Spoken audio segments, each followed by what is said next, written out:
Hi everyone, তোমাদের সকলকে তোমাদের ইউটিউব চ্যানেল ইজিমেট লার্নিং এ স্বাগত। বা যারা এই ভিডিওটি ফেসবুকে দেখছো তাদের সবাইকে তোমাদের এই ফেসবুক চ্যানেল সন্দীপ দত্ততে স্বাগত। আজকে যে সিরিজটা আমরা শুরু করেছিলাম তোমরা জানো, উচ্চ মাধ্যমিকের বিভিন্ন সাবজেক্ট ওয়াইজ এবং চ্যাপ্টার ওয়াইজ একটা সাজেশনের সিরিজ আমি শুরু করেছিলাম এবং ভূগোল বা জিওগ্রাফি সাবজেক্ট দিয়ে শুরু করেছিলাম, যে সাবজেক্টটা আমার নিজস্ব বিষয়। যাই হোক, ইতিমধ্যেই আমি প্রায় 4টে অধ্যায়ের সাজেশন আমি দিয়ে ফেলেছি উচ্চ মাধ্যমিকে। এবার যারা ভূগোল পরীক্ষা দিতে যাচ্ছ 2025 সালে তাদের জন্য, এবং আগামীকাল বা অলরেডি বেশ কিছু স্কুলে টেস্ট পরীক্ষা শুরু হয়ে গেছে, কিছু স্কুল আগামীকাল থেকে শুরু হচ্ছে আমাদের এখানে যে স্কুলগুলো আছে। যাই হোক, সেই টেস্ট পরীক্ষার আগে আমি আরো প্রায় 4টি অধ্যায়ের সাজেশন নিয়ে আজকের এই ভিডিওতে আমি উপস্থিত হচ্ছি এবং লাস্ট মিনিট সাজেশন কিন্তু থাকবে। আমি বারবার বলে দিচ্ছি, তোমরা অবশ্যই চ্যানেলটিকে ফলো দিয়ে রাখো এবং এই ভিডিওটিকে বেশি বেশি শেয়ার করে ছাত্রছাত্রীদের কাছে পৌঁছে দাও। এখান থেকে প্রশ্ন আসার সম্ভাবনা 90 থেকে 95%, বারবার কিন্তু আমি বলে দিলাম। যাই হোক, আমি বেশি দেরি করব না, সো লেটস গেট স্টার্টেড। আজকে যে অধ্যায়গুলোর উপর সাজেশন নিয়ে তোমাদের সামনে উপস্থিত হলাম, প্রথমেই আমি চ্যাপ্টারগুলোর নাম বলে দিচ্ছি। এইচএস জিওগ্রাফি 2025 এর জন্য আজকের চ্যাপ্টার প্রথমে আছে বায়ুমণ্ডল, তারপরে আমি বলবো জীব বৈচিত্র্য থেকে কি কি কোশ্চেন আসবে, ইম্পর্টেন্ট গুরুত্বপূর্ণ প্রশ্ন।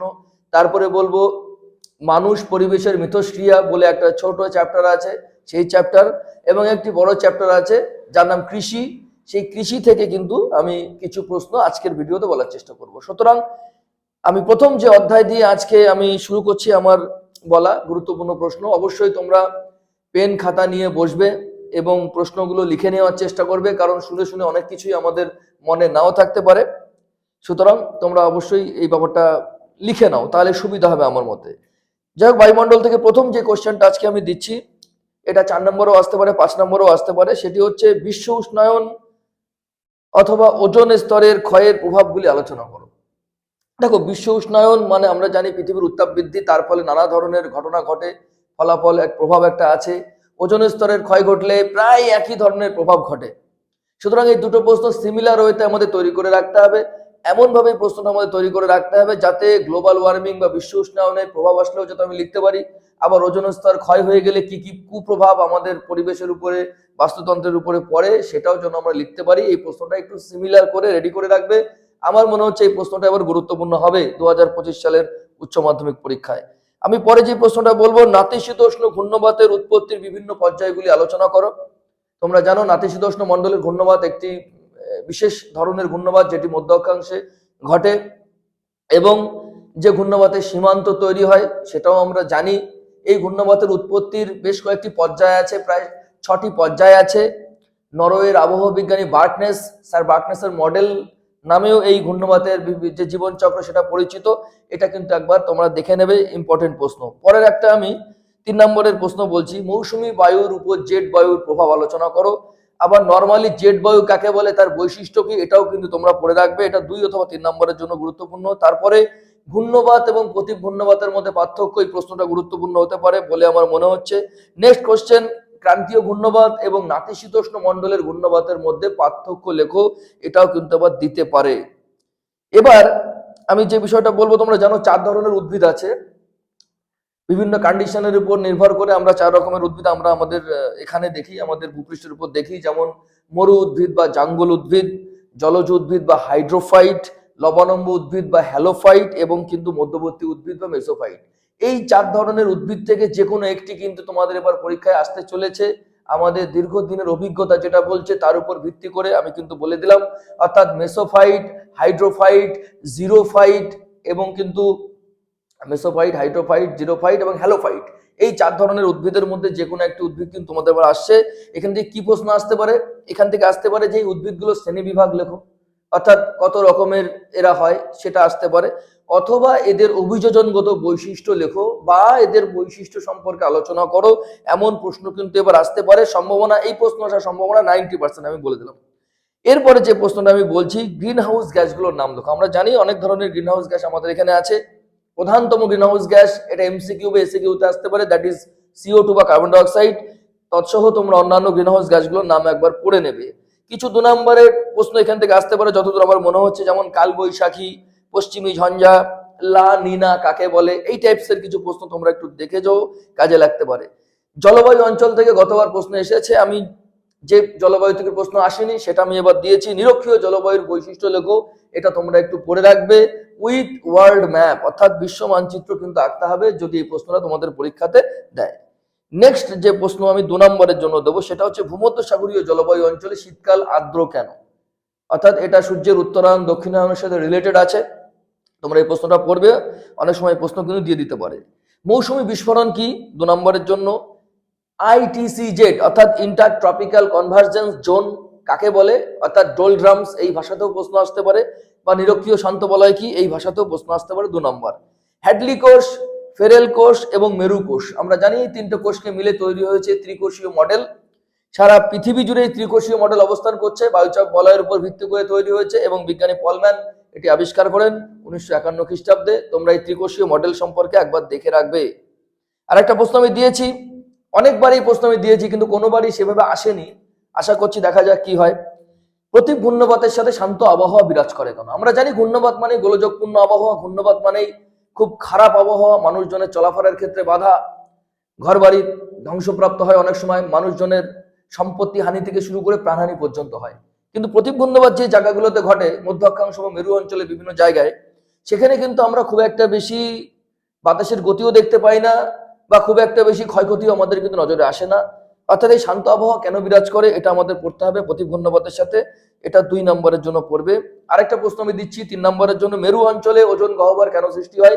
আমরা জানি আন্টার্কটিকা অঞ্চলে বা দক্ষিণ মেরু অঞ্চলে 1985 সালে ব্রিটিশ আন্টার্কটিক সার্ভের বিজ্ঞানী দল সর্বপ্রথম বিরাট বড় ওজোন হোল বা ছিদ্রের আবিষ্কার করেন দক্ষিণ মেরুতে। সেই দক্ষিণ মেরুতেই কেন বেশি করে ওজোন গহ্বর সৃষ্টির প্রক্রিয়াটা চালু আছে, এই ব্যাপারটা কিন্তু তোমরা পড়ে যাবে। এরপরে যে প্রশ্ন আমি দিচ্ছি, গ্রিন হাউস এফেক্ট বা বিশ্ব উষ্ণায়ন দুটোই এক, এটাকে প্রতিরোধের উপায় কি, অর্থাৎ আমরা কি কি করলে এটাকে আমরা প্রতিরোধ করতে পারবো। আমি এই প্রশ্নগুলোই মোটামুটি বায়ুমণ্ডল চ্যাপ্টার থেকে দিলাম, খুব বেশি প্রশ্ন দিইনি, অনেকের মনে হতে পারে বেশি প্রশ্ন। আমি আগেই বলেছি গত ভিডিওতে, আমি যে সাজেশনটা দিচ্ছি বা গুরুত্বপূর্ণ প্রশ্নগুলো বলছি, এগুলো তাদের জন্য বেশি গুরুত্বপূর্ণ হবে, যদিও আমি লাস্ট মিনিট সাজেশন দেবো সেটা পরে। বর্তমানে যেটা দিচ্ছি এটা তাদের জন্য গুরুত্বপূর্ণ হবে যারা জিওগ্রাফি সাবজেক্ট নিয়ে আগামী দিনে তারা পড়াশোনা করতে চাও, পাস কোর্সে নিতে চাও, অনার্স কোর্সে নিতে চাও, তাদের জন্য এই প্রশ্নগুলো পড়া আমি মনে করি বাধ্যতামূলক। কারণ সাবজেক্টটা কিন্তু তোমাদের জানার প্রয়োজনীয়তা আছে এবং সাবজেক্টের উপরে দক্ষতা অর্জন করার প্রয়োজনীয়তা আছে, না হলে অনার্স কোর্স করার সময় কিন্তু তোমাদের অসুবিধা হতে পারে। কারণ আমি নিজে কলেজে অনার্স পড়াই, আমি জানি প্রচুর ছাত্রছাত্রী যাদের কিন্তু একটু অঙ্কে ভীতি বা নানা রকম প্র্যাকটিক্যাল বিষয়, তাদের কিন্তু সমস্যা আমরা দেখেছি। সেই জন্যই বলছি তোমাদের কিন্তু কনসেপ্ট ক্লিয়ার করে পড়তে হবে, অর্থাৎ বেশি পড়ো বুঝে পড়ো। আমার এই কিন্তু একটাই নীতি, বেশি পড়ো বুঝে পড়ো, at first clear your concept and then go ahead. সামনের দিকে কিন্তু আমাদের এগোতে হবে কনসেপ্ট ক্লিয়ার করে। যদি কারোর কোনো কনসেপ্ট ক্লিয়ারে অসুবিধা থাকে, যারা এই ভিডিওটা দেখছো, আমার ফোন নাম্বার ফেসবুকে দেওয়া আছে, তোমরা হোয়াটসঅ্যাপ করবে, তোমাদের সমস্যা বলবে, আমি যথাযথ চেষ্টা করবো সেই সমস্যার সমাধান করার। এবং ভিডিওগুলো যদি ভালো লেগে থাকে অবশ্যই কিন্তু তোমরা লাইক কমেন্ট শেয়ার করবে। এরপরে যে চ্যাপ্টার থেকে আমি প্রশ্ন বলছি জীব বৈচিত্র্য, এই চ্যাপ্টার থেকে আমি যে প্রশ্নগুলো বলছি, যে প্রশ্নগুলো আবার গুরুত্বপূর্ণ হতে চলেছে। জীব বৈচিত্র্যের গুরুত্ব লেখো, এটা 3 নাম্বার কিংবা 4 নাম্বারে প্রশ্ন আসতে পারে। জীব বৈচিত্র্যের জিনগত এবং বাস্তুতান্ত্রিক বৈচিত্র্য সম্পর্কে লেখো। জিনগত বৈচিত্র্য এবং বাস্তুতান্ত্রিক বৈচিত্র্য বলে রাখি, এই বাস্তুতন্ত্র বৈচিত্র্যের মধ্যে আলফা বিটা গামা বৈচিত্র্য আছে, এগুলো তোমরা আলাদা করে 2 নম্বরের জন্য পড়ে রাখবে। এমসিকিউ এসিকিউতেও কিন্তু এগুলো আসতে পারে। এবার জীব বৈচিত্র্য সংরক্ষণের বিভিন্ন যে মেথড বা পদ্ধতি আছে সেগুলো তোমরা পড়বে। অনেক পদ্ধতি আছে, যাদের মধ্যে এক্স সিটু ইন সিটু সংরক্ষণ কাকে বলে, এদের যে পার্থক্য এটাও তোমরা দেখতে পারো, এটা আসতে পারে। এরপরে জীব বৈচিত্র্য হটস্পট বা জীব বৈচিত্র্যের উষ্মা কেন্দ্র, এই প্রশ্নটা কিন্তু আবার গুরুত্বপূর্ণ হতে পারে 2 নম্বরের জন্য।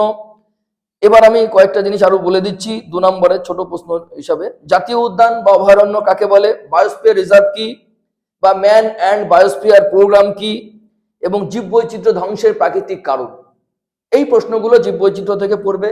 ব্যাস আমি বলে দিলাম। এরপরে যে অধ্যায়টা ঢুকে যাচ্ছি, মানুষ এবং পরিবেশের মিথস্ক্রিয়া, অর্থাৎ মানুষ এবং পরিবেশ, যেহেতু পরিবেশের মধ্যে আমরা থাকি, সুতরাং পরিবেশের উপরে আমরা যেমন অনেক প্রভাব ফেলি, পরিবেশও আমাদের উপরে প্রভাব ফেলে, ঠিক আছে, আমরা যেমন বিভিন্ন প্রাকৃতিক দুর্যোগে আক্রান্ত হই, আবার আমাদের কারণেও নানা ধরনের প্রাকৃতিক দুর্যোগ তৈরি হয়, উদ্ভিদের ক্ষতি হয়, বন্যপ্রাণীর ক্ষতি হয়। যাই হোক, এটা নিয়ে এই চ্যাপ্টারটা।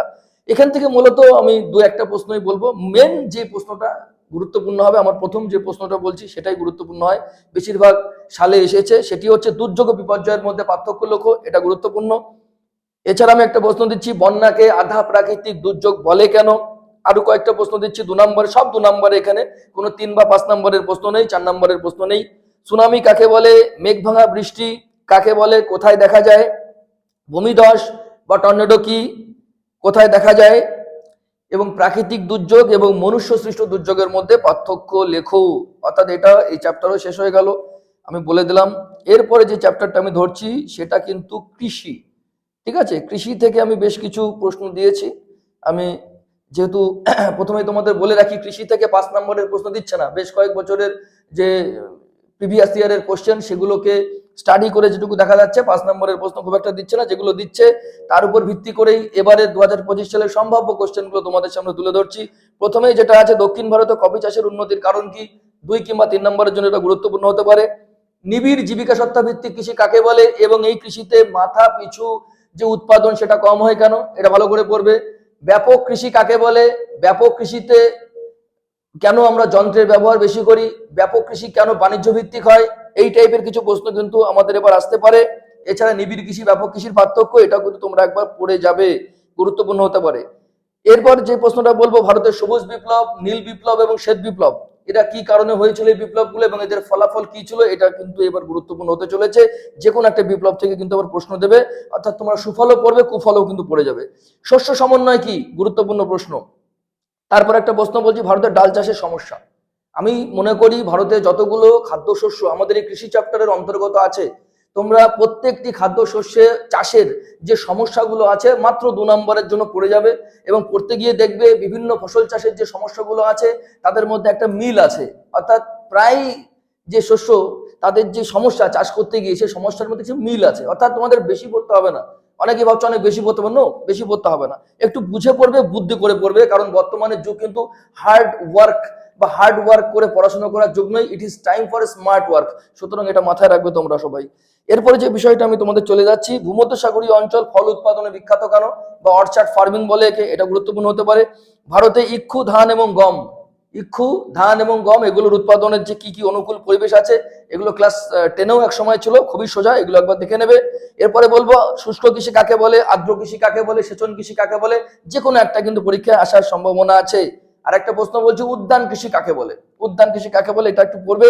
গতবার উদ্যান কৃষি থেকে কয়েকটা প্রশ্ন এসেছিল, এবার আমি দিচ্ছি উদ্যান কৃষি কাকে বলে, আর কিছু দিলাম না। পরের প্রশ্ন, মিশরে উন্নত মানের কার্পাস উৎপন্ন হওয়ার কারণ কি? তোমরা জানো মিশর এবং পাকিস্তানে তারা কার্পাস উৎপাদনে সেরা, কার্পাস উৎপাদনে তারা উন্নত। কেন উন্নত, এগুলো একটু দেখে নেবে, কিন্তু আমি তোমাদের বলে দিলাম, এটা একটু দেখে নেবে। এরপর একটা বলছি, জীবিকা সত্তা ভিত্তিক কৃষি কি? জীবিকা সত্তা ভিত্তিক কৃষির সাথে বাণিজ্যিক কৃষির পার্থক্য কি, এটা একবার দেখবে। এবং আরেকটা প্রশ্ন আমি বলে দিচ্ছি, কি কি কারণে জীবিকা সত্তা ভিত্তিক কৃষি বাণিজ্যিক কৃষিতে রূপান্তরিত হয় বা বাণিজ্যিক কৃষিতে শিফট করে যায়, এই ব্যাপারটা কিন্তু আবার গুরুত্বপূর্ণ হতে পারে, একবার তোমরা দেখে যাও। আরো 2 নম্বরে কিছু প্রশ্ন দিচ্ছি, মাথায় রাখো, যা প্রশ্ন দিচ্ছি সব 2 কি 3, এর বেশি নম্বরের কোনো প্রশ্ন কিন্তু এখানে নেই। হয়তো প্রশ্ন কিছু বেশি বলছি, কিন্তু নাম্বার কিন্তু খুবই কম। এরপর কিছু প্রশ্ন দিচ্ছি, অপারেশন ফ্লাড কি? এটা দুধ বিপ্লব বা শ্বেত বিপ্লবের সাথে যুক্ত আছে। ভারতে ধান, শ্রীলঙ্কায় চা চাষের সমস্যা, অর্থাৎ ধান উৎপাদনের সমস্যা ভারতে, শ্রীলঙ্কায় চা চাষের সমস্যা, দেখে নেবে। পরেরটা, কার্পাস চাষে পাকিস্তানের উন্নতির কারণে, আগেই বলেছি, এটা দেখে নেবে। পরের প্রশ্ন হচ্ছে, ব্রাজিলে আখ উৎপাদনের উন্নতির কারণ কি? এটা একবার দেখবে। শ্রীলঙ্কায় নারকেল চাষের উন্নতির কারণ কি? এটা একবার দেখবে। ভারতে আখ চাষের সমস্যাগুলি লেখো, এটা দেখবে। এবং আরেকটা আমি জিনিস বলবো, বাংলাদেশে যে পাট উৎপাদন হয় সেই পাট উৎপাদনের উন্নতির কারণ এবং কোথায় কোথায় পাট উৎপাদক অঞ্চল আছে, এটাও কিন্তু তোমরা একবার দেখে নেবে। সুতরাং এই আজকে মোটামুটি আমি যা বলার কৃষি চ্যাপ্টার থেকেও বলে দিলাম। মোট 4টি চ্যাপ্টার থেকে খুব সম্ভবত বললাম। প্রথমটি হচ্ছে বায়ুমণ্ডল, দ্বিতীয়টি হচ্ছে জীববৈচিত্র্য, তৃতীয়টি হচ্ছে মানুষ পরিবেশের মধ্যে মিথস্ক্রিয়া, চতুর্থ যে অধ্যায়টা সেটা হচ্ছে কৃষি। সুতরাং এই 4টি অধ্যায় থেকে যে প্রশ্নগুলো এই ভিডিওর মাধ্যমে বলা হলো, আমি আশা করছি চ্যানেলের তরফ থেকে এটা আশা করা হচ্ছে 2025 সালের উচ্চ মাধ্যমিক পরীক্ষায় এই প্রশ্নগুলো বা এর ভেতর থেকে প্রশ্নগুলো আসতে চলেছে বা এই রিলেটেড প্রশ্ন কিন্তু তোমাদের আসবে। যারা বিশেষ করে ভূগোল অনার্স নিয়ে পড়তে চাও, আগামী দিনে ভূগোল পাস কোর্সে রাখতে চাও এবং বিভিন্ন কম্পিটিটিভ পরীক্ষা আগামী দিনে দিতে চাও, তারা কিন্তু কখনোই ফাঁকি দেবে না, তারা কিন্তু পড়ে যাবে। লাস্ট মিনিট সাজেশন, পরীক্ষার 2 ঘন্টা আগে কে কোন ইউটিউবার কি দিচ্ছে, এগুলোর জন্য তোমরা ওয়েট করো না। সামনের দিনে যে সময়টা আসছে, খুব কঠিন সময় আসছে, খুব সংগ্রামের সময় আসছে। তার জন্য যদি প্রস্তুত হতে চাও, আগামী দিনে যদি কিছু করতে চাও, প্রায় 150 কোটির কাছাকাছি জনসংখ্যা ছুঁয়ে ফেলছি আমরা কয়েক বছরের মধ্যেই। সুতরাং এই অতিরিক্ত জনসংখ্যা, তৎসহ বেকারত্ব, দারিদ্রতা, এর হাত থেকে যদি নিজেদেরকে বাঁচাতে হয়, নিজের পরিবারকে বাঁচাতে হয়, তাহলে কিন্তু আমাদের নিজেকে শক্তিশালী করতে হবে। আর নিজেদেরকে শক্তিশালী করতে গেলে একদম প্রথমে পড়াশোনাগত দিক দিয়ে আমাদের এগোতে হবে, কনসেপ্ট ক্লিয়ার করতে হবে, অনেক বেশি করে নলেজ আমাদের গ্যাদার করতে হবে, জ্ঞান অর্জন করতে হবে এবং পরীক্ষায় কিন্তু সাফল্য লাভ করতে হবে। যাই হোক, আজকে আর খুব বেশি এই ভিডিওতে আমি বলবো না। সবাই ভালো থাকো, সুস্থ থাকো, সবার টেস্ট পরীক্ষা ভালো হোক এবং আগামী যে ফাইনাল পরীক্ষা আসছে সেখানেও কিন্তু এখান থেকে কমন আসবে। এই ভিডিওগুলো ভালো করে দেখো। যদি এরকম ভিডিও আরো দেখতে চাও, চ্যানেলটিকে ফলো দিয়ে রাখো এবং বন্ধু বান্ধবের মধ্যে ভিডিওটি শেয়ার করে চ্যানেলের অগ্রগতিতে তোমরা পাশে দাঁড়াও। আজকে এই পর্যন্তই, প্রত্যেকে ভালো থাকো, নমস্কার।